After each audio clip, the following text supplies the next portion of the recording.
Hello সবাই, কেমন আছেন? নিশ্চয়ই সবাই ভালো আছেন। চিন্তা করতেছেন কেন রুম থেকে শুরু করতেছি? রুম থেকে ভিডিও শুরু করার কারণ হচ্ছে এটা লুকায় লুকায় কিছু ভিডিও করা হবে, যারা অনেকে জানবে না, অনেকে দেখবে না, অনেকে শুনবে না। সো আমি সবাইকে একটু একটু করে দেখাবো। এটা ফার্স্ট আমাদের ফ্যামিলি ট্রিপ। তারপরও আমার দুজন আন্টি আছে, আমি দেখাচ্ছি আমার ফ্যামিলি। সো ফার্স্টে আমাদের ঘরের মেইন সদস্য, অ্যাসেট ওনার,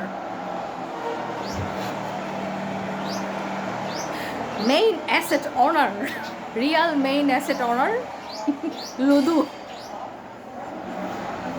ওকে, যাচ্ছি আমি এখন।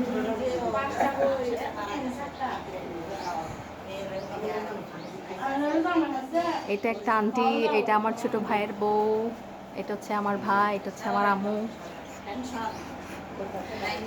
এইটা হচ্ছে আব্বু, এটা হচ্ছে শালি, দুলাভাইয়ের সাথে ফুসুর ফুসুর করতেছে। আর এটা হচ্ছে আমি, এই ঘরের বড় অ্যাসেটের মালিক। হ্যাঁ, এই ঘরের বিগ অ্যাসেটের মালিক, ফার্স্ট মালিক আমি। আর সবচেয়ে বিগেস্ট মালিক হচ্ছে এটা, এই জন্য ঘুমাই ঘুমাই দিন কাটে। তো আই থিঙ্ক সবাই বুঝতে পারছেন, মিডল যে অ্যাসেটের মালিক সে অলরেডি খাচ্ছে, কখন যে বের হবে জানে না। আমরা আজকে রাঙামাটি যাব। সো বাকি ভিডিও দেখি করতে পারি কি না, সুযোগ হয় কি না। দোয়া করবেন সবাই। রাখি তাহলে, খোদা হাফেজ।